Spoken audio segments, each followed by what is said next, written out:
భారత అంతరిక్ష పరిశోధన సంస్థ ఇస్రో కొత్త ఏడాదిలో శుభారంభం అందుకుంది. విద్యార్థులు రూపొందించిన కలాంశాట్తో పాటు మైక్రోశాట్ ఆర్ను పిఎస్ఎల్వి C-44 వాహక నౌక ద్వారా దిగ్విజయంగా నిర్దేశిత కక్షల్లోకి ప్రవేశపెట్టింది.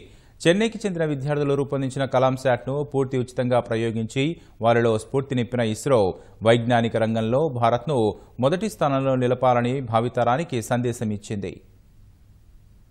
భారత అంతరిక్ష పరిశోధనా సంస్థ ఇస్రో మరో విజయాన్ని తన ఖాతాలో వేసుకుంది. నెల్లూరు జిల్లాలోని సతీష్ ధావన్ అంతరిక్ష ప్రయోగ కేంద్రం షార్ నుంచి అర్ధరాత్రి పిఎస్ఎల్వి C-44 వాహక నౌక ద్వారా 2 ఉపగ్రహాలను నింగిలోకి పంపింది. బుధవారం రాత్రి 7:37 ప్రారంభమైన కౌంట్డౌన్ నిరంతరాయంగా కొనసాగగా గురువారం రాత్రి 11:37 పిఎస్ఎల్వి C-44 నింగిలోకి దూసుకెళ్లింది. దీని ద్వారా చెన్నైలోని కొందరు కళాశాల విద్యార్థులు ఓ సంస్థ ప్రతినిధులు కలిసి రూపొందించిన సుమారు కేజీ 200 గ్రాముల అతి తక్కువ బరువైన కలాంశాట్తో పాటు 740 కిలోల బరువైన మైక్రోశాట్ ఆర్ ఉపగ్రహాలను కక్షలో ప్రవేశపెట్టింది. కలాంశాట్ కమ్యూనికేషన్ ఉపగ్రహం కాగా మైక్రోశాట్ ను దేశ రక్షణ అవసరాల కోసం పంపారు.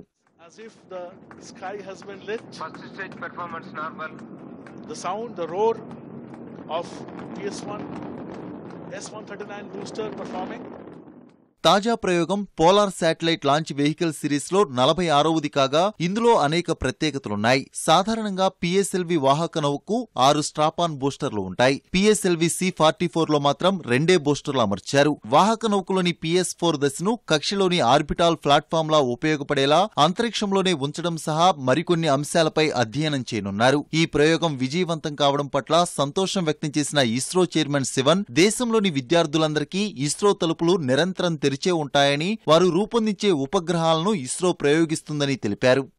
It is a highlight of this mission is for this mission for PS-4 experimental platform, the satellite built by the Space Kids of India, which is the startup by students.